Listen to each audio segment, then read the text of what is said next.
Ce n'est qu'une question de temps. C'est ce que veut la Russie. Le monde, et surtout l'Ukraine, croient à la chute de Pokrovsk. La ville est encerclée, crie la propagande venant de la Russie. Les soldats ukrainiens devraient se rendre maintenant, sinon ils brûleront avec la ville qu'ils essaient de défendre. Il est indéniable que la situation à Pokrovsk ne semble pas favorable pour l'Ukraine, mais la chute de la ville n'est pas inévitable. Pokrovsk ne tombera pas, car l'Ukraine a réfuté la propagande du Kremlin affirmant que la ville clé de Donetsk est encerclée. Bien sûr, vous ne le sauriez pas si vous n'aviez entendu que les rapports sur l'avancée de la Russie à Pokrovsk ces derniers jours. La propagande est si forte que plusieurs grands médias rapportent que la chute de la ville est imminente. The Guardian fait partie de ces médias. Le 5 novembre, il a déclaré que les forces russes renforcèrent leur contrôle sur Pokrovsk, alors que les combats s'intensifièrent dans la ville. The Guardian souligne aussi des récits contradictoires sur Pokrovsk. Nous aborderons bientôt la version ukrainienne. Cependant, il affirme aussi que la Russie a l'avantage. Récemment, les forces russes ont intensifié leurs attaques. Le média indique qu'ils utilisaient d'abord de petits groupes d'assaut à pied, avant de réunir assez de troupes pour lancer une offensive plus vaste sur la ville. Il a aussi cité l'initiative ukrainienne Deep State Open Source, qui observe que les forces russes avancent plus dans Pokrovsk et ses environs. Ces avancées ne sont pas achevées. Les zones concernées restent grisées sur les cartes de Deep State, signe de combats en cours. Néanmoins, la situation semble sombre pour l'Ukraine. La Russie semble certainement croire qu'elle va bientôt prendre Pokrovsk. Ou du moins, elle veut que l'Ukraine croie être assez forte pour provoquer la chute de la ville. Le 5 novembre, Reuters a indiqué que la Russie s'adressait aux soldats ukrainiens à Pokrovsk et Kupiansk. Ils doivent se rendre immédiatement, sinon ils n'auront aucune chance de survivre. NBC a rapporté la même information, ajoutant que le ministère russe de la Défense affirme que les forces ukrainiennes sont déjà piégées à l'intérieur des deux villes, et qu'ils ne pourront rien faire pour empêcher les troupes russes d'avancer. Même certains soldats ukrainiens soulignent que la situation est mauvaise. La sergente Liana Kononchuk, membre d'une unité militaire ukrainienne à Pokrovsk, s'est confiée à NBC. La situation est difficile. Malgré nos efforts, elle s'aggrave récemment. Kononchuk précise que la Russie privilégie une infiltration progressive à une offensive massive. Pour l'instant, il n'y a pas de ligne de défense permanente à proprement parler. L'ennemi s'infiltre vers le nord, unité par unité ou par petits groupes, pour éroder la ligne de front, explique-t-elle à NBC. Le message qui circule, c'est que les forces de Pokrovsk en Ukraine sont encerclées. La Russie a finalement réussi l'encerclement qu'elle tente depuis mai. Les forces de Vladimir Poutine n'ont peut-être pas réussi à prendre Pokrovsk pendant l'été, comme Poutine l'avait initialement prévu. La ville étant encerclée, Pokrovsk tombera bientôt. Si la Russie dit vrai, Pokrovsk pourrait tomber avant Noël. Mais c'est là le problème. La Russie pourrait mentir. Elle prétend encercler Pokrovsk depuis des semaines, mais de nombreuses voix ukrainiennes contestent cette affirmation. L'Ukraine dénonce une propagande russe. Pokrovsk n'est pas vraiment sûr, affirment ces voix, mais la situation n'est pas aussi critique que la Russie le dit. Le Kiev indépendant a rapidement contesté les affirmations russes sur l'encerclement.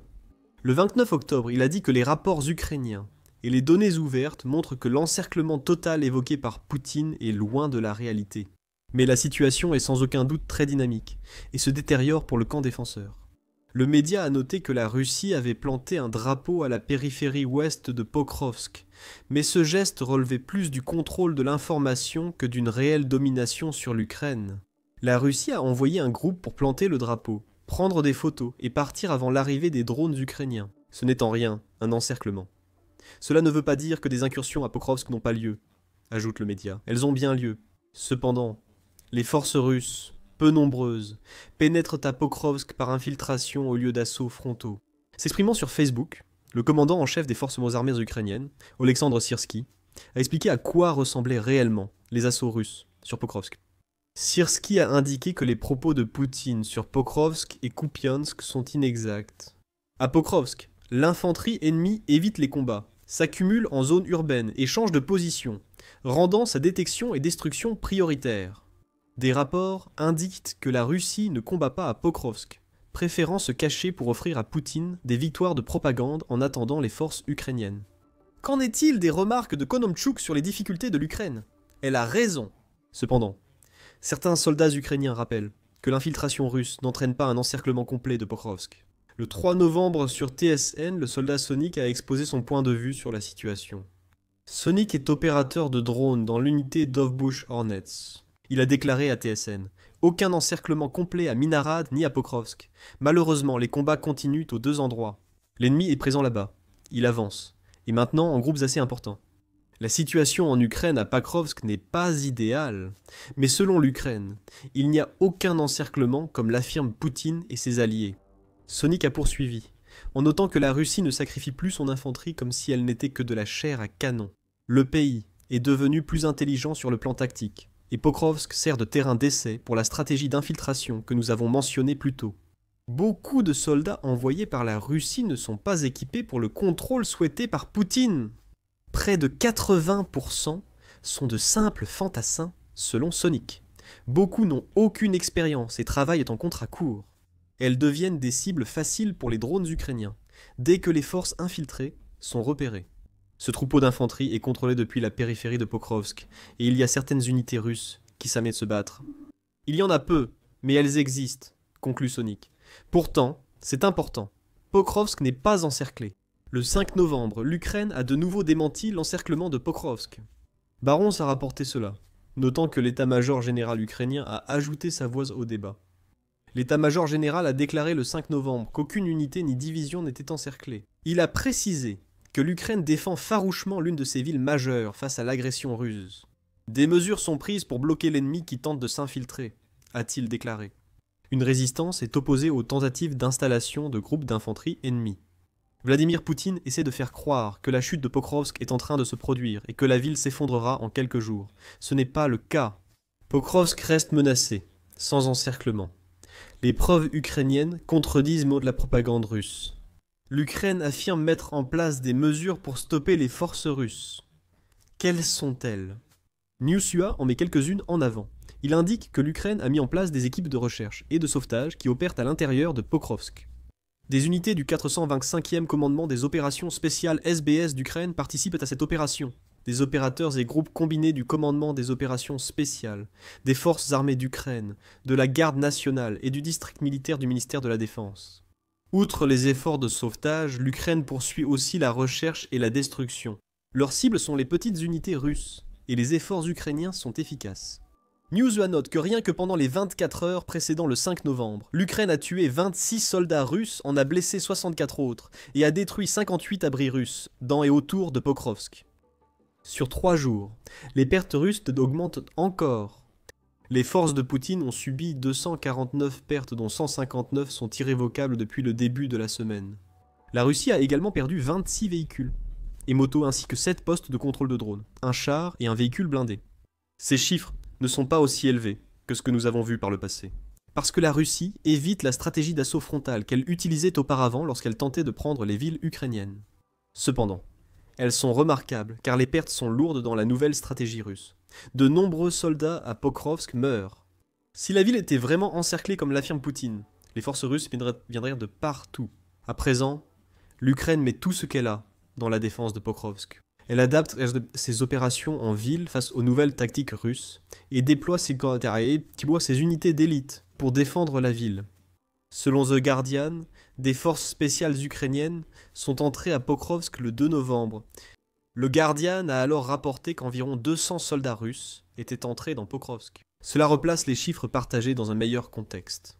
Le 2 novembre, 200 Russes étaient à Pokrovsk, avec probablement quelques autres arrivés les jours suivants. Les 249 pertes russes signalées du 2 au 4 novembre correspondent en grande partie.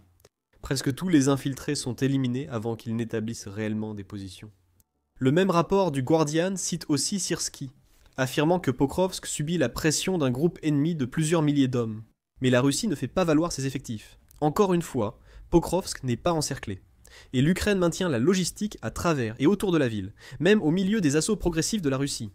Maintenant, avec l'implication des forces spéciales, la défense de Pokrovsk par l'Ukraine sera mieux organisée et plus capable d'éliminer les unités d'infiltration russes. Et ces forces ont peut-être déjà un effet. L'Ukraine a remporté une victoire importante à Pokrovsk et face à la propagande russe. Le 5 novembre, le Kiev indépendant a rapporté que les forces ukrainiennes sécurisaient le conseil municipal de Pokrovsk et hissaient leur drapeau.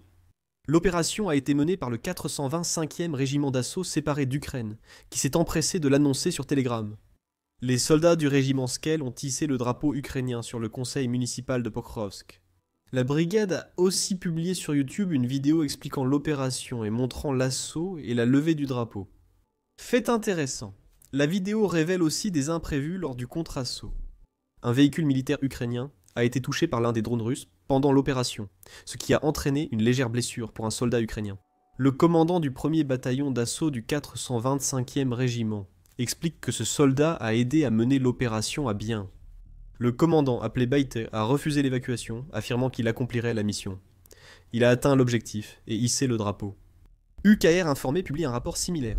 Il précise que des membres de la direction du renseignement ukrainien sont aussi entrés à Pokrovsk et que les unités ukrainiennes présentes y sont renforcées. Alors qu'on parle, l'Ukraine se prépare à un combat bien plus dur, mais ce combat précis n'a pas encore commencé. Pokrovsk n'est pas encerclé, même si cela pourrait être le cas à l'avenir. En ce moment, l'Ukraine se bat contre de petits groupes de forces russes, qui se retranchent, et espèrent le meilleur après être entrés dans la ville. Ce n'est pas une domination russe, mais une invitation à la destruction de l'Ukraine. Une preuve supplémentaire suggère que la Russie ment sur l'encerclement de Pokrovsk. La chaîne Australian Broadcasting Corporation d'Australie a indiqué que le président ukrainien Zelensky a déclaré le 3 novembre qu'environ 300 soldats russes étaient à Pokrovsk. Ces soldats n'ont pas fait de progrès majeurs depuis leur arrivée en ville. À Kupiansk, où Poutine demande aussi l'évacuation de l'Ukraine, seuls 60 soldats sont présents. Ce ne sont pas des forces aptes à prendre une ville, mais de petits groupes d'infiltration. Vladimir Poutine s'en sert pour imposer un récit de domination russe, bien que ces groupes subissent des pertes face aux défenseurs ukrainiens. Que faut-il retenir ? Chaque histoire a deux versions, et la Russie ne semble pas dire la vérité. Pokrovsk est en difficulté, et Sierski dit que la Russie a envoyé des milliers de soldats. Cependant, selon Sonic, ces soldats sont surtout de nouvelles recrues sans expérience, ce qui illustre le niveau des forces déployées par la Russie. Comme toujours, tout dépend des chiffres, même s'ils ne sont pas utilisés. Lors des assauts frontaux, les soldats russes infiltrent Pokrovsk par petits groupes et meurent souvent peu de temps après. Quant aux affirmations d'encerclement, la Russie dit oui, oui, et l'Ukraine dit non. Il est cependant difficile de savoir qui dit réellement la vérité. Le classement de nombreuses zones autour de Pokrovsk comme zone grise par Deep State indique que la Russie n'a pas le contrôle aussi ferme de la périphérie qu'elle le prétend. Les combats continuent à Pokrovsk. Si Poutine dit vrai sur l'encerclement, la Russie profitera de son avantage à Pokrovsk, avec des milliers de soldats, pas seulement quelques centaines qu'elle fait entrer discrètement. Tout cela pose deux questions. Pourquoi l'Ukraine doit-elle tenir Pokrovsk ? Et réussira-t-elle à repousser les dernières avancées de la Russie ? Pokrovsk est l'une des principales villes de Donetsk que Poutine souhaite contrôler. La British Broadcasting Corporation explique pourquoi dans un article du 5 novembre où elle note que Poutine pousse pour Pokrovsk depuis la chute d'Avdiivka en février 2024. Depuis plus d'un an et demi, la Russie tente en vain de prendre Pokrovsk. Elle ne commence à s'en approcher que maintenant. L'Ukraine doit tenir bon car la chute de Pokrovsk créerait un effet domino.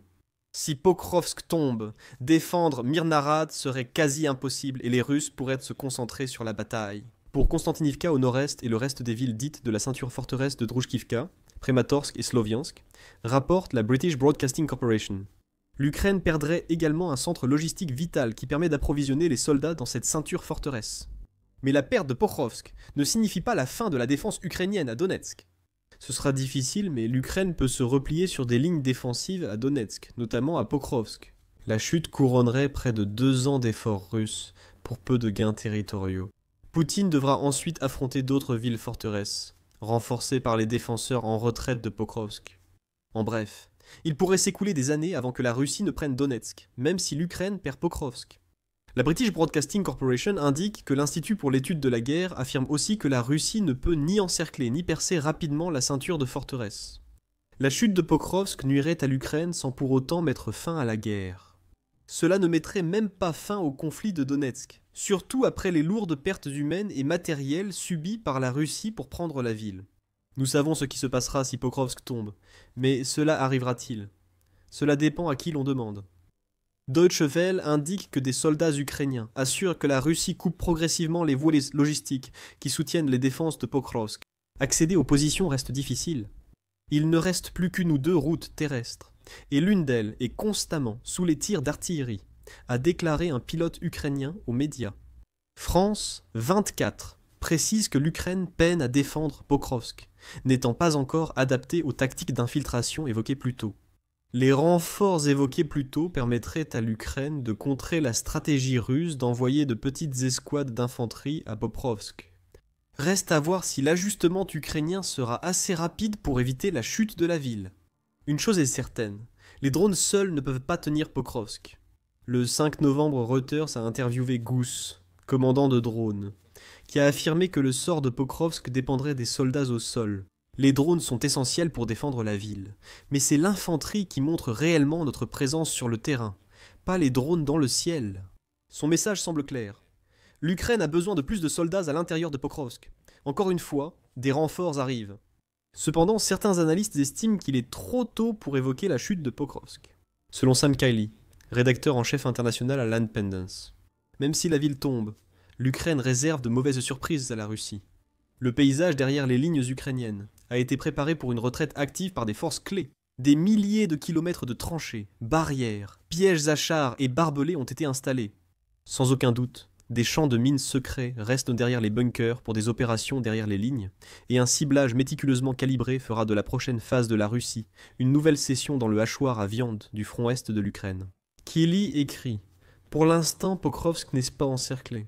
Si cela arrive, l'Ukraine prévoit de résister. Une retraite rapide d'une ville aurait coûté à la Russie plus de 10 000 soldats selon David Axe. Ces soldats survivants ne profiteront pas longtemps de la victoire. Poutine les poussera vers les défenses brutales que l'Ukraine a installées derrière la ligne de Pokrovsk. Depuis quelques mois, l'Ukraine vise le pétrole et le gaz russe, et cela fonctionne. Les raffineries de pétrole russes partent en flammes, alors que l'Ukraine les frappe sans cesse avec des drones, et elle a combiné cette approche avec des attaques contre les ports russes et les infrastructures de transmission de pétrole. Mais maintenant, l'Ukraine est prête à aller plus loin. Elle ne va pas essayer de réparer ce qui n'est pas cassé. Les frappes ukrainiennes sur les raffineries vont se poursuivre. L'Ukraine adopte une nouvelle stratégie qui rend la Russie vulnérable et désavantagée.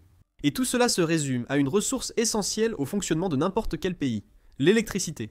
Le 5 novembre, Stéphane Korchak du Kiev Post a révélé que l'Ukraine avait étendu ses frappes à longue distance contre la Russie, alors qu'elle s'était auparavant concentrée sur les raffineries, et dans le cas des frappes en mer Noire, sur les navires de guerre, l'Ukraine vise désormais le réseau électrique russe.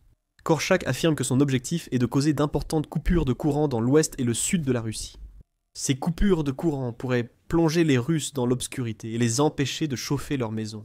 Ce qui signifierait que l'Ukraine utilise enfin une tactique contre la Russie que Vladimir Poutine emploie, pour nuire à l'Ukraine depuis le début de son invasion. La première étape de ce plan de coupure de courant est simple. Détruire un maximum de sous-stations et transformateurs accessibles aux drones et missiles ukrainiens. Selon Korchak, pour plonger l'industrie et les villes russes dans le noir, l'Ukraine bombarde le Kremlin afin de briser le réseau électrique de la Fédération de Russie. Les infrastructures pétrolières et gazières ciblent désormais aussi les sous-stations et transformateurs dans le sud et l'ouest de la Russie. Mais pourquoi ces deux équipements en particulier ? La raison, c'est que les deux jouent un rôle crucial pour garantir que l'électricité puisse être transmise à travers la Russie. Le réseau national britannique explique le rôle qu'une sous-station joue dans les réseaux complexes, permettant de maintenir l'éclairage dans un pays. Il explique que les sous-stations électriques convertissent l'électricité en différentes tensions. Ceci est essentiel pour que l'électricité circule dans tout le pays et soit distribuée aux régions et propriétés. À l'intérieur, les sous-stations contiennent des équipements spécialisés appelés transformateurs, qui gèrent le changement de tension. Il existe généralement deux types de sous-stations dans un réseau électrique. Les sous-stations de transmission sont les points d'entrée de l'électricité dans le réseau de transmission. Elles sont souvent près des sources d'énergie principales et servent de jonction où différents circuits électriques d'un pays se connectent. L'autre type de sous-station gère la distribution. Ces sous-stations réduisent la tension de l'électricité pour la rendre utilisable avant son entrée dans les foyers, entreprises et autres lieux d'une région. Sans elles, l'électricité circulant dans le pays aurait une tension trop élevée, risquant d'endommager tout appareil branché. Si vous avez déjà essayé d'alimenter un appareil conçu pour une basse tension dans un pays utilisant des tensions plus élevées, vous avez probablement vu le résultat. Éclatement, cassure, brûlure, les transformateurs, fonction déjà évoquée. Ces appareils se trouvent à l'intérieur des postes électriques, et ils sont nécessaires pour gérer le changement de tension. Ce sont les convertisseurs qui rendent l'électricité utilisable par tous. Les transformateurs servent souvent à augmenter la tension et réduire l'intensité du courant. Un courant élevé pose problème, car il entraîne une plus grande perte de chaleur lorsque l'électricité circule dans un câble. Donc, même au niveau le plus élémentaire, la perte d'un transformateur causerait un préjudice financier, aussi minime soit-il dans le grand schéma de la guerre. Ces deux dispositifs sont essentiels pour l'infrastructure énergétique russe. Sans eux, beaucoup de régions russes n'auraient plus accès à l'électricité. Cela nous ramène à la stratégie ukrainienne. L'Ukraine ne peut pas viser les installations russes d'électricité. Ces installations sont souvent bien gardées, ce qui signifie qu'il y a plus de chances que les drones ukrainiens soient abattus. De plus, la Russie produit environ 18% de son électricité grâce à l'énergie nucléaire, et elle envisage un avenir où elle en produira bien plus que cela. L'Ukraine ne peut justifier de risquer une catastrophe nucléaire juste pour causer des pannes en Russie. Elle cible les sous-stations et transformateurs, éléments essentiels du réseau énergétique russe, permettant l'acheminement de l'électricité. L'Ukraine a frappé ses infrastructures IA fréquemment et violemment au cours des dernières semaines. La dernière attaque a été signalée par Militani le 5 novembre. Les drones ukrainiens auraient visé la sous-station haute tension Vladimirskaya, région de Vladimir, dans la nuit du 4 au 5 novembre. Des vidéos de la frappe montrent que l'Ukraine a réussi un coup direct. Une vidéo partagée par Militani montre apparemment un drone ukrainien frappant la sous-station. On entend le bourdonnement du drone en arrière-plan, suivi d'une explosion derrière une clôture qui protège vraisemblablement la sous-station. Militani explique la principale raison pour laquelle l'Ukraine a frappé cette sous-station. La sous-station Vladimirskaya est une des principales installations énergétiques régionales, avec une capacité d'environ 4010 MVA. La sous-station est un nœud clé d'où partent de nombreuses lignes de 110 à 750 kV, alimentant le réseau régional. Selon la source, son fonctionnement stable est essentiel à la fiabilité et à l'équilibre du système électrique russe. Il précise que l'Ukraine a déjà frappé cette sous-station, notamment le 31 octobre. Si la Russie avait réussi à la réparer en moins d'une semaine, l'Ukraine aurait simplement obligé les ouvriers du pays à retourner là d'où ils venaient à peine. Le Kiev Post précise qu'il y aurait très peu de défenses aériennes russes protégeant la sous-station vulnérable. Les drones de l'Ukraine ont rencontré quelques tirs anti-aériens dispersés, mais légers, c'est tout. Nous avons déjà souligné que l'Ukraine pourrait ne pas être en mesure de frapper les installations de production d'électricité de la Russie. La faible défense à la sous-station Vladimirskaya explique pourquoi l'Ukraine cible ces points du réseau électrique russe. Elles sont plus faciles à frapper, et l'Ukraine obtient les mêmes résultats. Korchak du Kiev Post souligne que la perte de cette sous-station affectera aussi des milliers de personnes.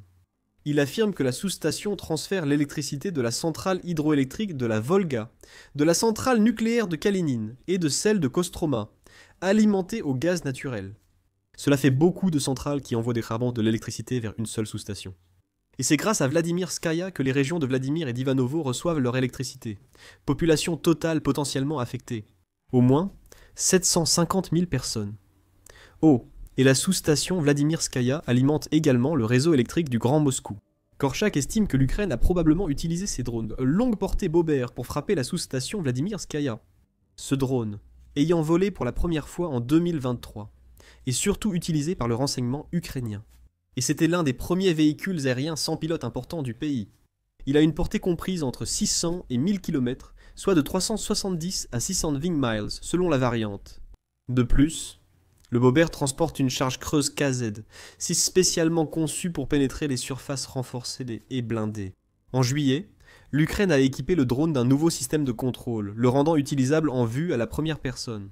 C'est sans doute pourquoi le Bobert, aussi appelé le Castor, est choisi pour ses frappes précises. La Russie se fiche de ce qu'a utilisé l'Ukraine. Elle s'inquiète de devoir réparer la sous-station détruite. On comprend aisément pourquoi Vladimirskaya était ciblé par l'Ukraine les 31 octobre et 5 novembre. Nous avons dit en début de vidéo que ces frappes sur les sous-stations relèvent d'une nouvelle stratégie.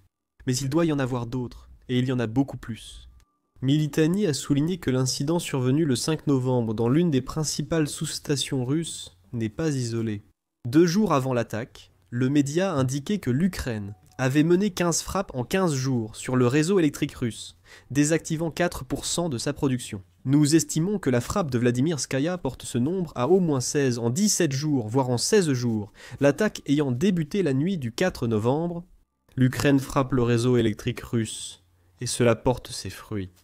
La frappe de Vladimirskaya du 31 octobre a privé 30 000 Russes d'électricité et entraîné une baisse de tension de 10% à Moscou. À Nijni Novgorod, où l'Ukraine a frappé la sous-station Arzamashkaya, 50 000 consommateurs se sont retrouvés sans électricité. La frappe visait aussi un but militaire. Les usines de munitions locales ayant réduit leur production de 25% selon Militani. Une frappe à Voronezh a coupé l'électricité à 15 000 personnes et désactivé 40% des réseaux mobiles.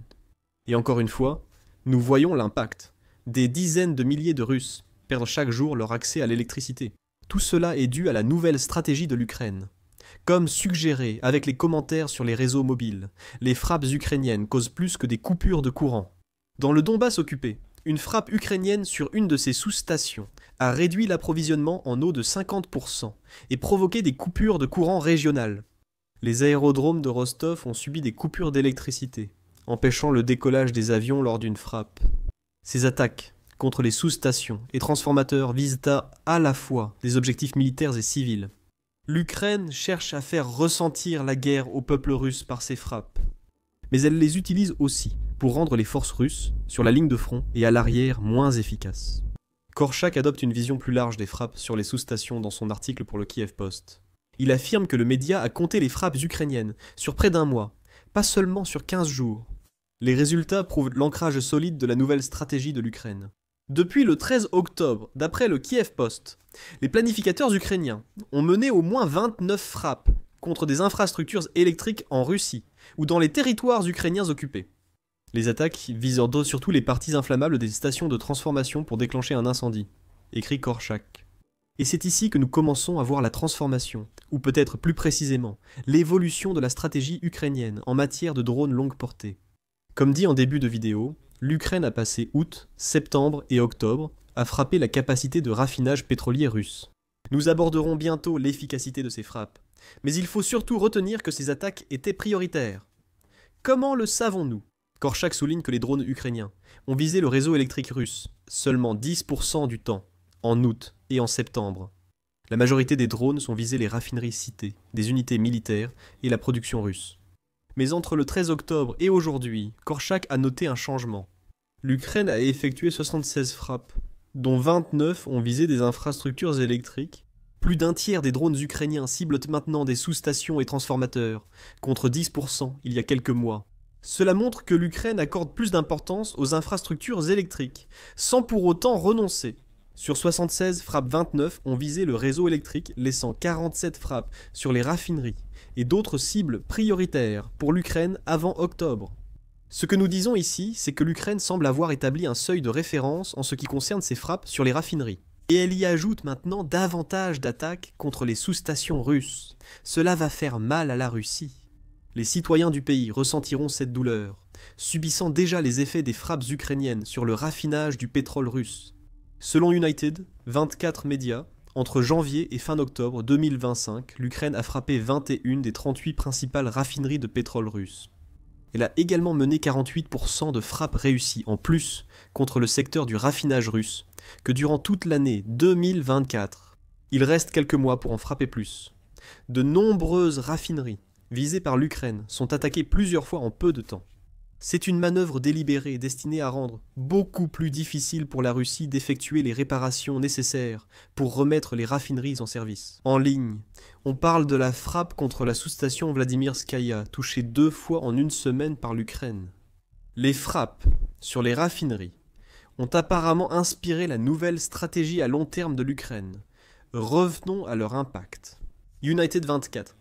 Média indique qu'à fin d'octobre, la Russie avait perdu près de 40% de sa capacité de raffinage, entraînant une baisse de production de carburant. Les raffineries transforment le pétrole brut en produits comme l'essence et le diesel. La baisse de l'offre a fait grimper les prix du carburant en Russie et réduit les ventes de carburant du pays. Les exportations par la mer Noire et la mer d'Azov ont chuté de 232% en septembre par rapport au mois précédent. Les frappes sur les raffineries affectent directement les finances de Poutine. Le vrai danger de ces frappes, pour le pouvoir du dirigeant russe, réside dans leur impact sur les citoyens russes. Au-delà de la hausse des prix, les civils de nombreuses régions de Russie sont désormais confrontés à des restrictions sur la quantité d'essence qu'ils peuvent acheter. The Insider explique davantage dans un article du 3 novembre, où il met en avant l'ampleur des pénuries d'essence en Russie.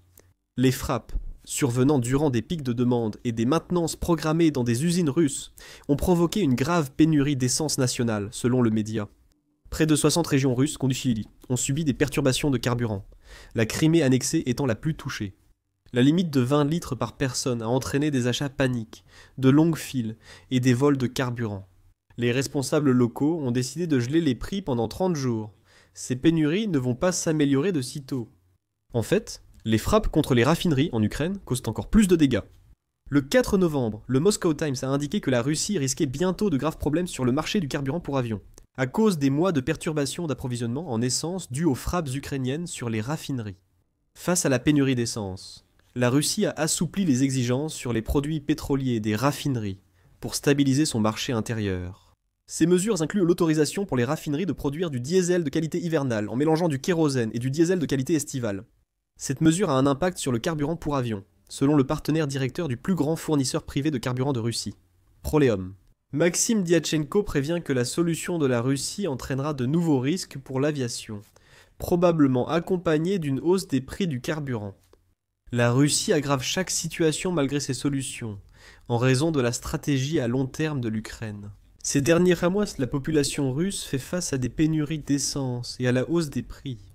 Il pourrait bientôt voir les tarifs aériens augmenter. Si la prédiction de Diatchenko s'avère correcte, l'Ukraine a déjà causé de nombreux problèmes à la Russie, avec sa stratégie axée sur les raffineries. En plus, les frappes croissantes sur les sous-stations et les coupures de courant causent des pannes partout en Russie. Beaucoup de gens dans le pays pourraient bientôt se retrouver confrontés à des crises de chauffage et d'éclairage, en plus de leurs problèmes de carburant. C'est toute une pression qui s'accumule. Et c'est cette pression que l'Ukraine espère voir se retourner contre Poutine, en réponse au fait qu'il ait déclenché la guerre en Ukraine dès le départ. La petite subtilité supplémentaire de cette histoire, c'est que l'Ukraine semble aussi chercher à se venger de la Russie avec ses frappes sur les sous-stations. La Russie vise chaque hiver, depuis le début de la guerre, les infrastructures énergétiques ukrainiennes, y compris en 2025. Depuis octobre, selon Korchak, les frappes aériennes russes ciblent désormais les sous-stations ukrainiennes. Kiev, Kharkiv, Dnipro, Poltava et d'autres régions en subissent déjà les conséquences. L'Ukraine inflige à la Russie le même traitement qu'elle a reçu. Le président du pays, Volodymyr Zelensky, l'a clairement indiqué dans un vlog le 6 octobre. Les Russes ignorent le coût des coupures de courant et des difficultés endurées par le peuple ukrainien pendant la guerre, a déclaré Zelensky. Il a ajouté que la Russie doit payer le prix de ses actes, précisant que l'Ukraine répond en ciblant des sites militaires. Et les installations énergétiques qui vendent leurs ressources énergétiques, la Russie vend ses ressources énergétiques et utilise ensuite cet argent exclusivement pour la guerre. C'est pourquoi l'Ukraine agit de façon juste. L'Ukraine vise à provoquer de grandes coupures de courant dans le sud et l'ouest de la Russie.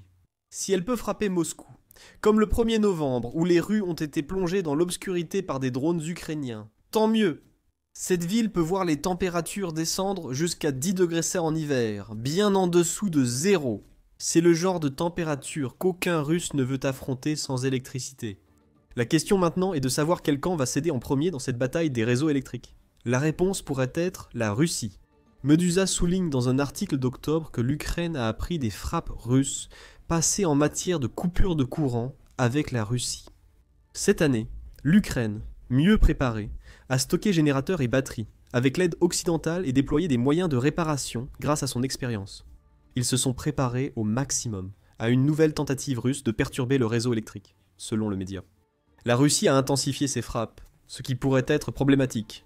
Cependant, Medusa ne répond pas à une question. Dans quelle mesure la Russie est-elle prête à faire face aux frappes ukrainiennes ? Les nombreuses coupures de courant que nous voyons déjà en Russie à cause de la nouvelle stratégie de l'Ukraine suggèrent qu'elle n'est pas du tout prête.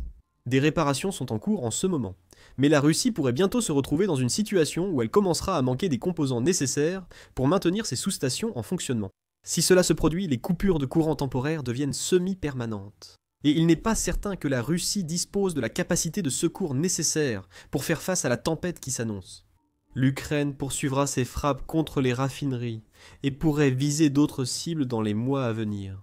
Une chose est certaine, l'hiver sera très inconfortable pour la Russie. Alors que la Russie et son président Vladimir Poutine tentent de convaincre le monde que l'Ukraine est sur le point de s'effondrer, la réalité était bien différente. Le soutien à l'Ukraine est plus fort que jamais, alors qu'une multitude de nouveaux partenariats de défense conjoints entre l'Ukraine et ses alliés voient le jour. Peu importe ce que la Russie dit ou fait, Poutine doit faire face au fait que sa guerre a créé à la fois une Ukraine plus forte et une Europe bien mieux préparée. Un autre pays a désormais trouvé comment nuire à la Russie. La Norvège est entrée dans la mêlée, et elle a dévoilé un plan choquant pour l'Ukraine qui a laissé Poutine stupéfait et qui a le potentiel de sérieusement ébranler la Russie. Ce plan consiste en une nouvelle série d'aides financières, mais pas de la manière à laquelle vous pourriez vous attendre. Le 4 novembre, RBC Ukraine a indiqué que la Norvège prévoit d'accorder 7 milliards de dollars à l'Ukraine et à sa défense en 2026. Cependant, cet argent ne sera pas distribué sous forme d'armes, contrairement à auparavant. La Norvège et l'Ukraine lanceront un programme de production de défense en Ukraine financé par la Norvège. L'Ukraine pourra ainsi produire les armes nécessaires pour repousser les forces de Poutine. Si ce genre d'accord vous semble familier, c'est parce qu'il s'agit du modèle danois en action. Créé en 2024 par le Danemark et l'Ukraine, ce modèle a permis aux Alliés de soutenir durablement l'Ukraine sans épuiser leurs propres armées. Notes de Defense and Security Equipment International Royaume-Uni. Le modèle est simple. La Norvège a appliqué à la lettre le financement direct des entreprises ukrainiennes par un allié, permettant la production d'armes près du front. Cette production en Ukraine élimine retard de transport et bureaucratie. Pour obtenir les armes nécessaires, l'Ukraine les fabrique, puis les déploie aussitôt. D'autres avantages existent dans le modèle danois, selon Defense and Security Equipment International. De plus, cela réduit la charge de formation liée à l'achat d'équipements étrangers, car les combattants peuvent utiliser une technologie qu'ils connaissent déjà, note le média. De plus, l'Ukraine bénéficie de financements durables pour soutenir ses capacités essentielles. La Norvège n'a pas seulement aidé l'Ukraine, elle s'est inscrite dans un plan plus vaste pour faire de l'Ukraine une puissance militaire capable de vaincre la Russie durablement.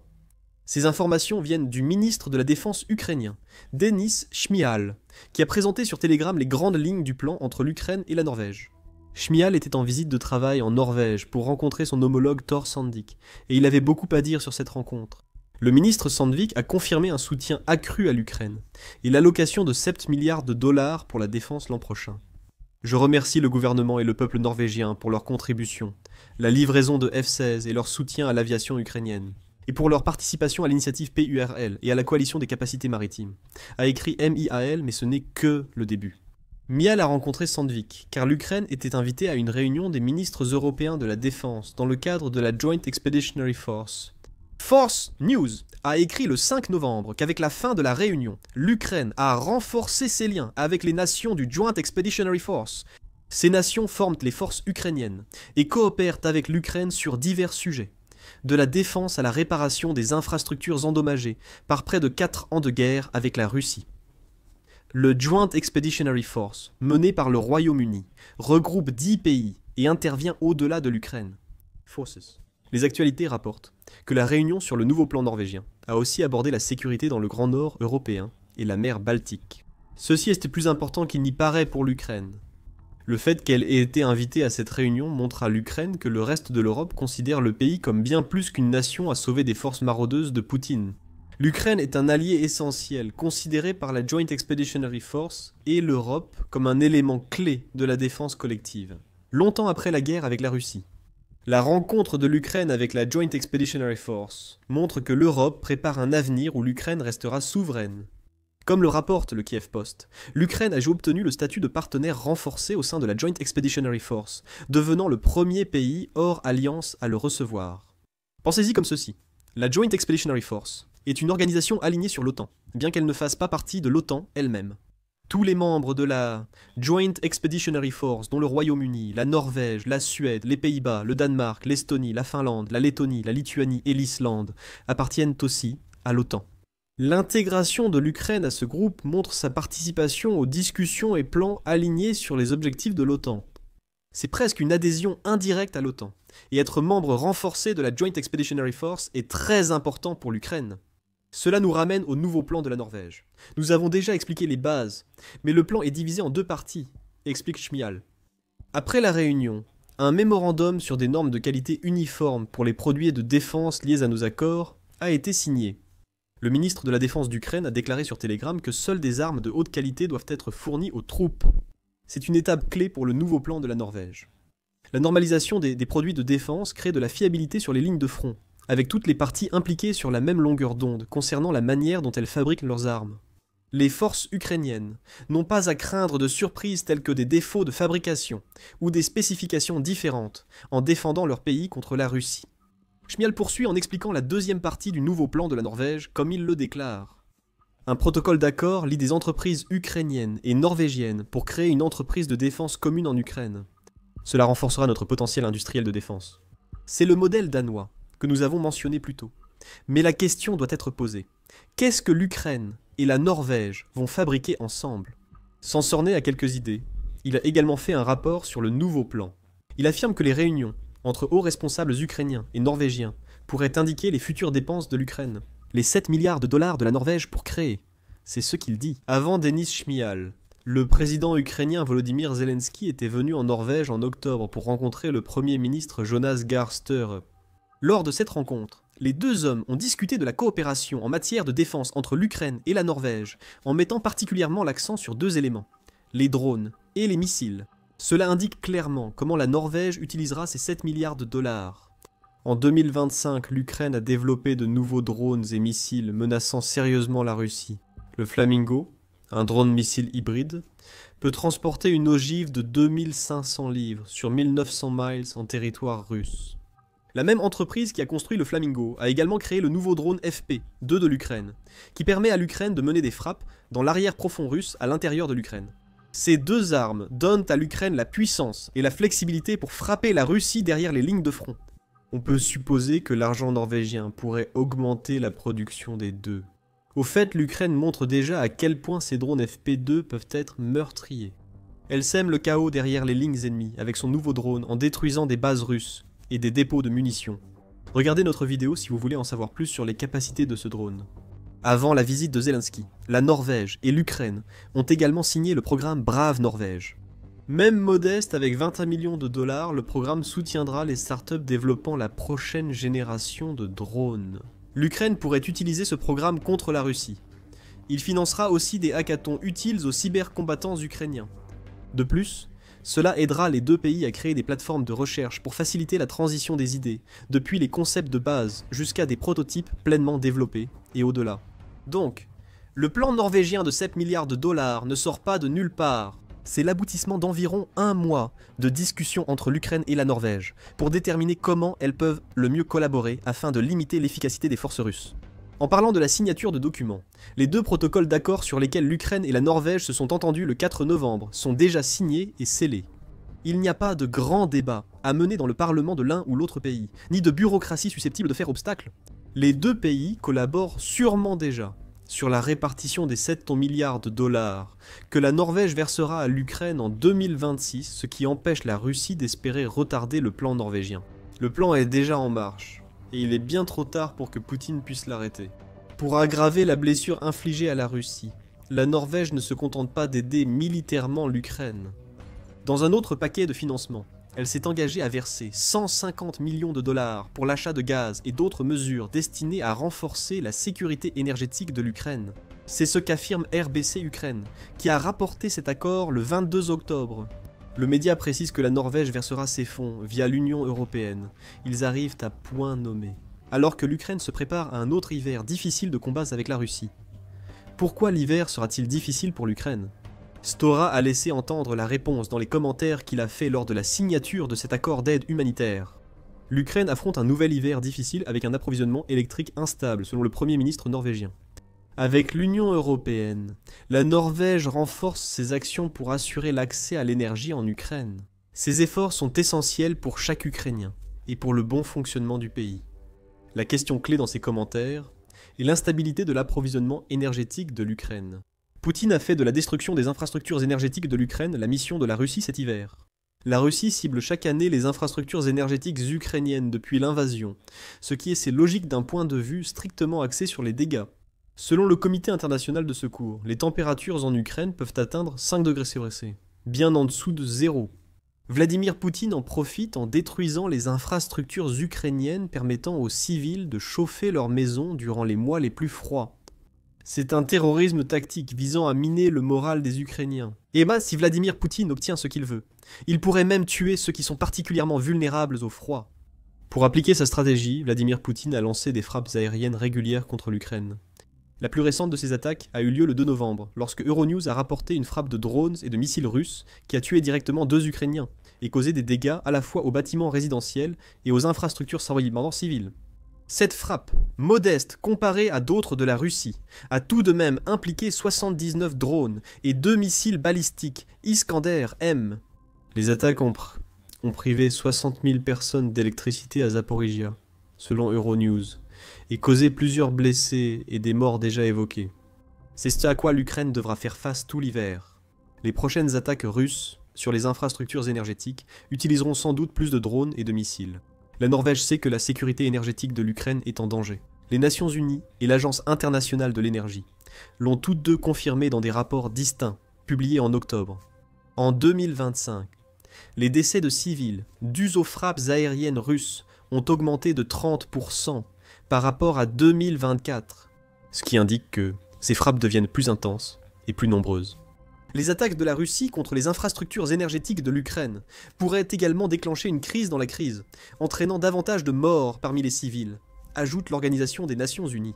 L'Agence internationale de l'énergie reste pessimiste sur l'avenir de l'Ukraine pour l'hiver 2025. Elle a publié une analyse le 22 octobre dans laquelle elle indique que l'Ukraine doit prendre un certain nombre de mesures pour défendre ses infrastructures énergétiques cet hiver, pour éviter de graves problèmes. L'Agence internationale de l'énergie recommande de renforcer la défense des infrastructures, ce qui semble possible car l'Ukraine a reçu plus de systèmes patriotes d'Allemagne, début novembre. L'Agence internationale de l'énergie souligne que l'Ukraine doit améliorer la chaîne d'approvisionnement et décentraliser une partie de son infrastructure énergétique pour accélérer les réparations. Les 150 millions de dollars d'aide de la Norvège financeront en partie ces deux mesures. Donc, Vladimir Poutine se retrouve maintenant face à une situation où la Norvège a renforcé son soutien militaire à l'Ukraine, tout en contribuant à améliorer la situation énergétique de l'Ukraine pendant l'hiver. La Russie continuera bien sûr de frapper le secteur énergétique de l'Ukraine.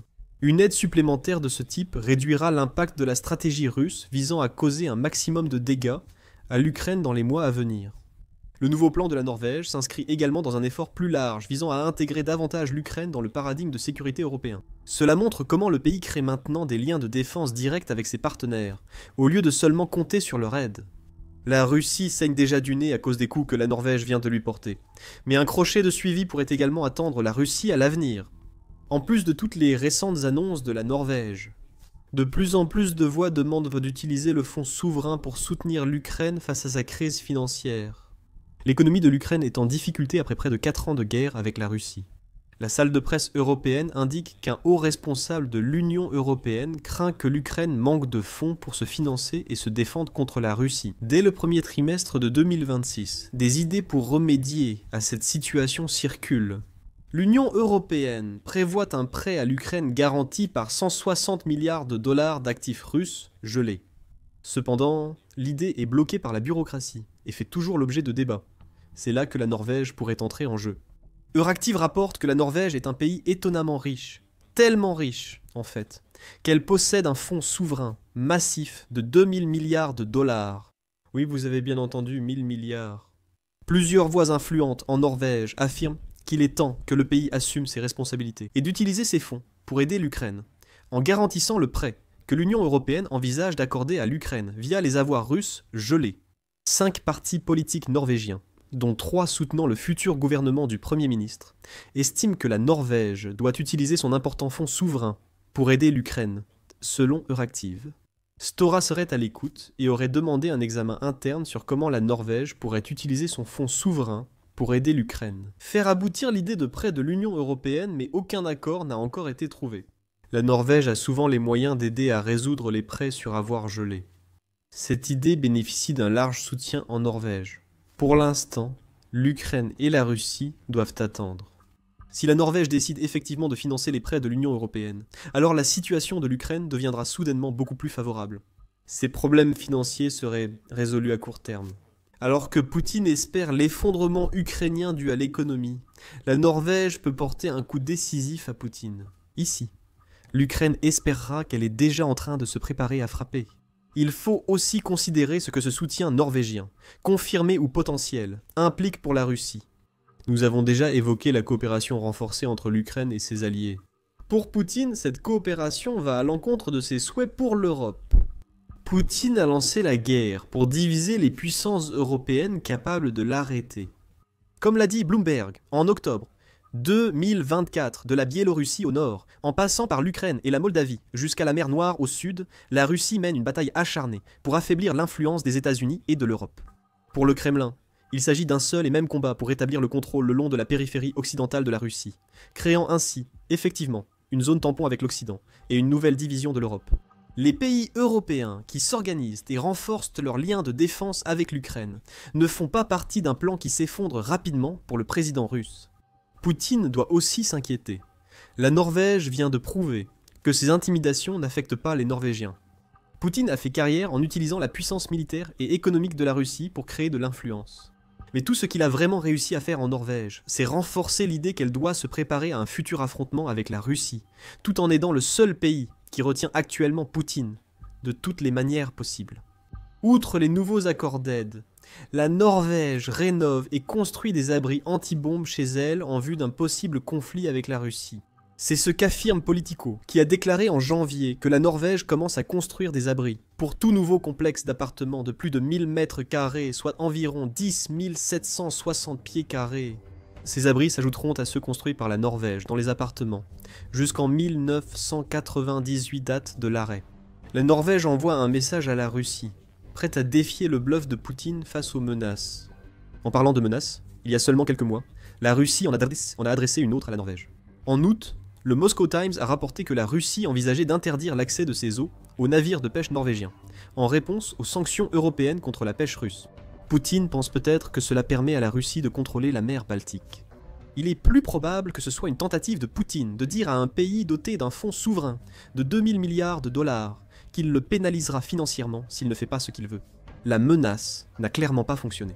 La Norvège n'a pas retiré son soutien aux sanctions de l'Union européenne. Au contraire, elle a renforcé son soutien à l'Ukraine en proposant un plan global qui pourrait rendre l'Ukraine plus dangereuse que jamais pour la Russie. Si la mobilisation des 2000 milliards de dollars norvégiens réussit, Vladimir Poutine pourrait réaliser que ces menaces ont eu l'effet inverse. Un géant économique endormi, la Russie vacille au bord de l'effondrement total. Son économie s'effondre, ses industries échouent, et son peuple devient de plus en plus agité, désespéré et indigné face à la détérioration de l'état de leur nation. Désormais, même les propres experts russes tire la sonnette d'alarme, prédisant les possibilités bien réelles de guerre civile, d'effondrement politique et de chaos total à travers tout le pays. Et comme un navire en train de sombrer qui a pris trop d'eau, rien ne peut arrêter la disparition imminente et misérable de cette nation autrefois fière. Ceux qui suivent de près la situation en Russie ces derniers temps sont déjà conscients des innombrables problèmes auxquels le pays est confronté aujourd'hui. Ces questions sont longuement et régulièrement abordées par les journalistes occidentaux, les médias et les analystes militaires. En Russie, cependant, le ton a tendance à être très différent. Là-bas, journaux, chaînes, télévisions et experts officiels reçoivent souvent l'ordre ou subissent des pressions pour suivre la ligne du Kremlin et répéter la propagande de Poutine, nier les faits et déformer le récit, quoi qu'il en soit, afin de présenter la Russie sous le meilleur jour possible en toutes circonstances. On l'a vu à maintes reprises depuis le début de la guerre. À chaque fois que la Russie subit une défaite militaire ou une perte embarrassante, cela est passé sous silence. Quand elle remporte à nouveau un succès sur le terrain, cela est exagéré. Les responsables russes et les médias manipulent sans cesse l'histoire pour servir leurs intérêts, contrôlant l'opinion publique par des mensonges. Jamais ils n'osent admettre que les choses vont mal ou que leur leader tout-puissant, Vladimir Poutine, aurait pu commettre une erreur. Mais lentement mais sûrement, cela commence à changer.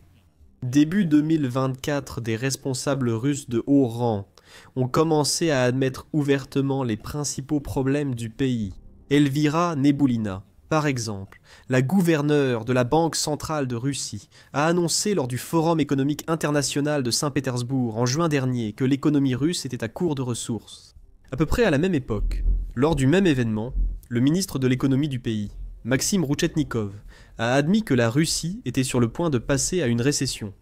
En août, le premier ministre russe, Mikhail Mishustin, a dressé un bilan sombre de la situation financière, signalant que la plupart des gouverneurs peinent à boucler leur budget 2025, que les bénéfices des entreprises chutent, les exportations diminuent et l'économie lutte pour se maintenir. Un autre expert russe va bien plus loin, révélant toute l'ampleur et la laideur des nombreuses crises actuelles de son pays. Et il appelle à une action immédiate pour éviter des problèmes encore plus graves, comme une guerre civile et la déshumanisation de la société russe. L'expert en question est Alexandre Karitchev, chef de la direction présidentielle pour le suivi et l'analyse des processus sociaux. Karitchev a récemment publié un article dans la revue russe État de l'Académie présidentielle russe de l'économie nationale et de l'administration publique. Et le projet acide désoxyribonucléique de la Russie. Dans cet article, Karitchev a exposé pas moins de 5 grands défis auxquels la nation est confrontée aujourd'hui. Et même si certains de ses raisonnements et réponses à ces problèmes sont pour le moins discutables, il parvient tout de même à soulever quelques points pertinents. Voici un examen plus approfondi des 5 défis qu'il met en avant. Premièrement, le déclin démographique. La Russie est actuellement le 9e pays le plus peuplé au monde. Avec un total de près de 144 millions d'habitants, Karatchev craint cependant que le pays ne commence lentement à descendre dans le classement à l'avenir.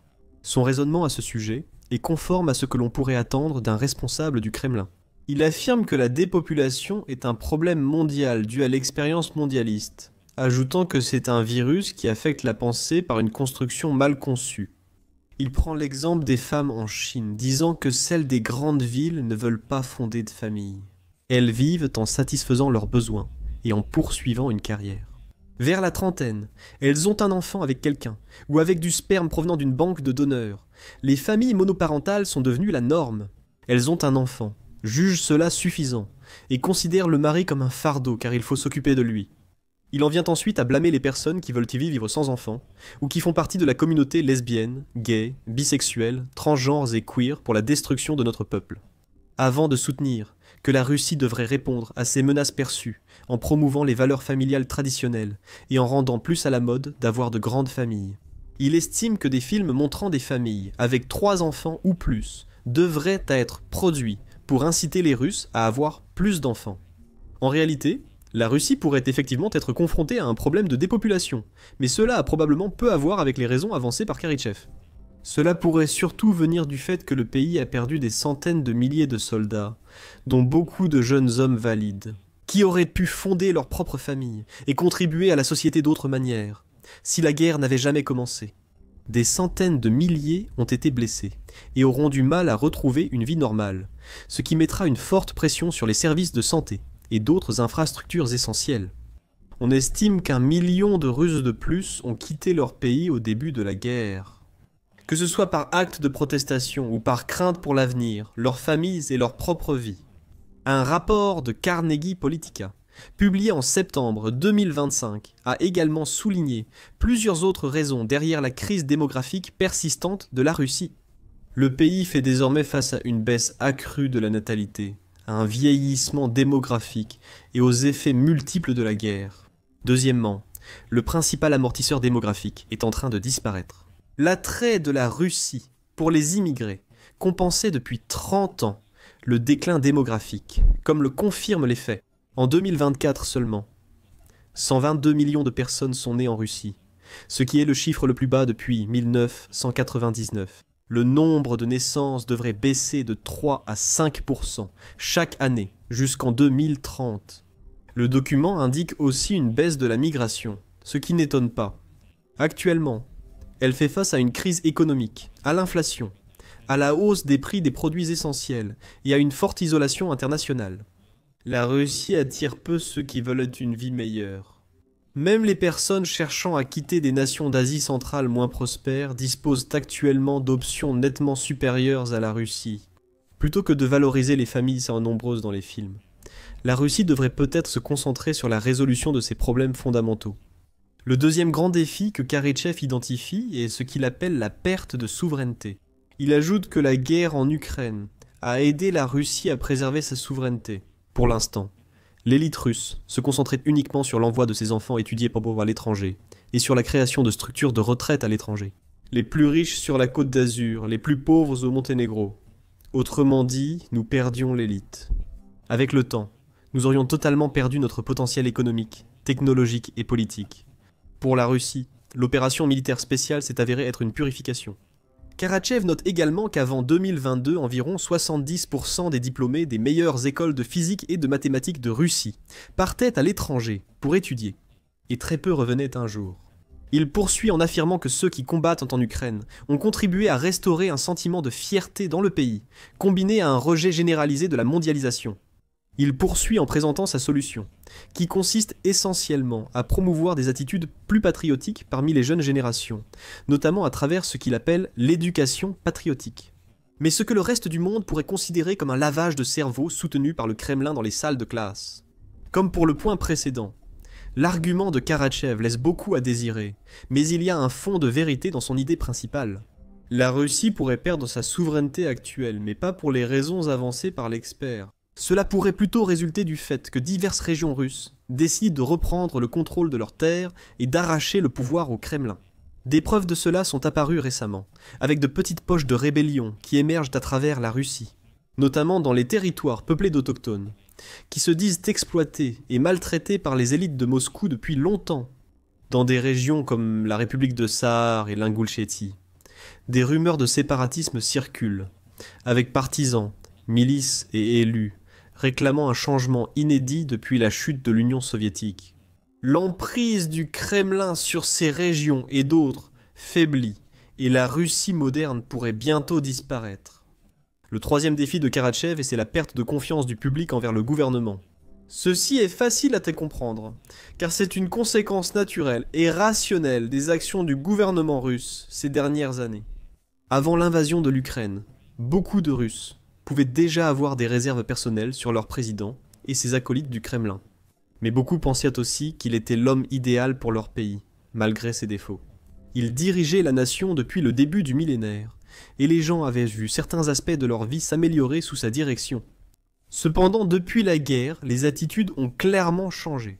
Beaucoup de Russes ont peur de s'exprimer contre le Kremlin, ou de critiquer ouvertement Vladimir Poutine, de peur de représailles, étant donné la position stricte du gouvernement concernant les actes de protestation ou de dissidence. Mais tout indique qu'une grande partie de la population ne fait plus confiance à Vladimir Poutine, et beaucoup aimeraient secrètement le voir partir. Des milliers de personnes ont fait la queue toute la journée pour assister aux funérailles de l'opposant politique de Vladimir Poutine, Alexeï Navalny. Comme les nombreux Russes ayant défié le Kremlin en manifestant dans la rue, brandissant des pancartes et exprimant leur mépris envers la direction du pays et ses penchants belliqueux, de Saint-Pétersbourg à Vladivostok, partout dans le pays.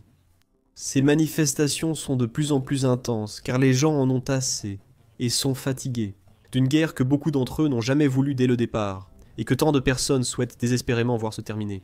Et une grande partie de leur colère est dirigée contre Poutine lui-même, ainsi que contre les autres responsables et élites, qui permettent à l'effusion de sang de continuer. Un récent sondage mené auprès du peuple russe par le centre Levada a recueilli encore plus de preuves de cela. Avec les 2/3, soit 66% des Russes, déclarant sans équivoque que le moment est venu pour des négociations pacifiques et un cessez-le-feu, tandis que seulement 27% des personnes interrogées estiment que les combats devraient continuer. Un nombre croissant de Russes affirment également que leur vie et celle de leurs proches sont affectées par le conflit. Certains subissent la perte d'amis ou de membres de leur famille, d'autres connaissent des ruptures dans leurs relations familiales, et d'autres encore doivent faire face à des pertes financières et personnelles liées à la guerre. Face à la montée de la colère, de la dissidence et de la frustration, Poutine apparaît de plus en plus faible, isolé et impopulaire. Il n'a plus le soutien massif qu'il avait autrefois auprès de millions de personnes dans son vaste pays. Et même s'il reste l'une des personnes les plus puissantes au monde, capable de manipuler les élections et de modifier la constitution selon ses désirs, il se peut qu'il ne puisse plus utiliser ses ruses et tactiques habituelles longtemps. Pour rester au pouvoir, tout dirigeant, même un dictateur, doit commander le respect de son peuple, et Poutine est sans aucun doute en train de le perdre.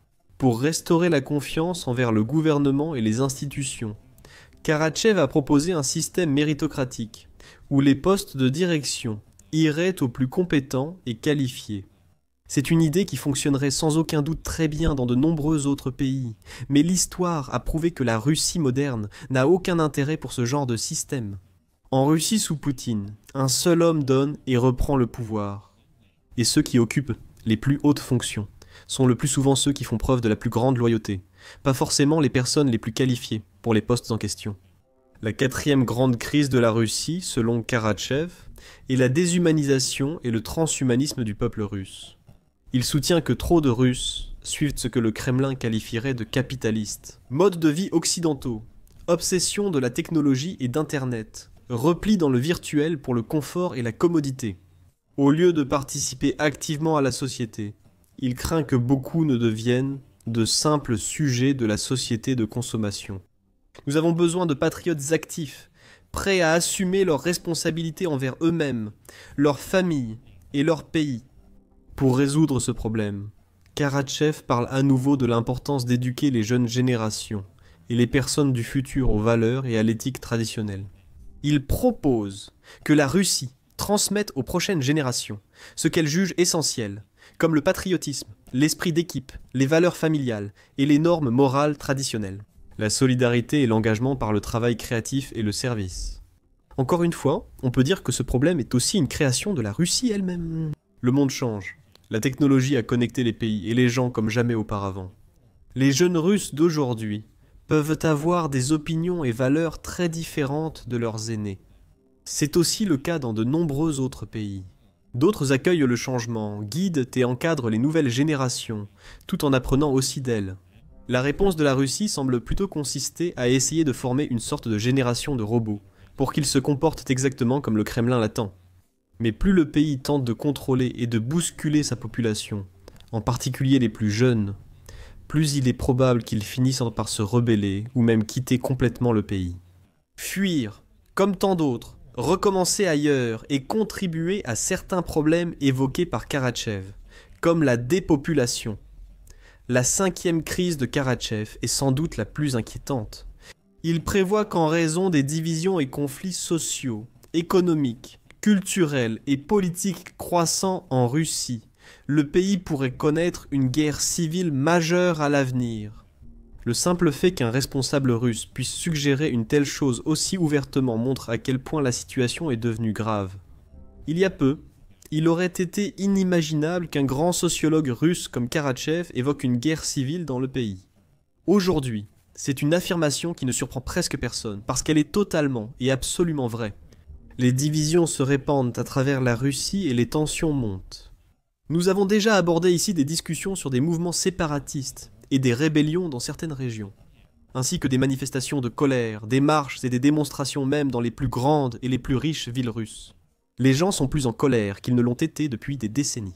Et avec certains groupes, partisans et forces de milices qui prennent déjà des mesures actives contre le régime russe, il pourrait ne pas en falloir beaucoup pour déclencher un conflit bien plus vaste. En effet, le Centre Eurasie de l'Atlantic Council a évoqué la possibilité de plus en plus réelle d'une guerre civile comme l'un des 5 scénarios les plus probables auxquels la Russie pourrait être confrontée dans les années à venir. C'est bien une guerre civile! Un scénario de plus en plus facile à imaginer, surtout alors que les échecs conjoints en Ukraine et sur le plan économique se poursuivent sans relâche. En Tchétchénie, si Ramzan Kadyrov, de plus en plus malade, meurt en fonction, les luttes de succession pourraient entraîner une 3e guerre de Tchétchénie. Peut-être, au Tatarstan, des comités de vétérans et des étudiants locaux se rassemblent pour protester à la fois contre le recrutement par Moscou d'infanterie tatare et contre l'étouffement de l'identité tatare. Le Kremlin, dans une stratégie ratée, tire sur les manifestants, déclenchant un vaste mouvement anticolonial au Tatarstan, ou peut-être qu'au Sahara. Des hommes sahars au chômage prennent d'assaut et s'emparent des infrastructures russes d'hydrocarbures, exigeant la restitution des fonds à leurs nations colonisées et la souveraineté consentie au début des années 1990. N'importe lequel de ces incidents, ou bien d'autres, pourrait suffire à enflammer l'immense poudrière russe. Cela pourrait potentiellement entraîner la chute du régime de Poutine, la fin de la guerre avec l'Ukraine, et une transformation complète de la Fédération de Russie en quelque chose de bien différent de ce qu'elle est aujourd'hui.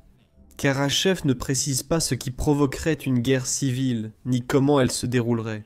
Mais il soutient plutôt que la Russie doit travailler à construire une société plus cohésive et unifiée.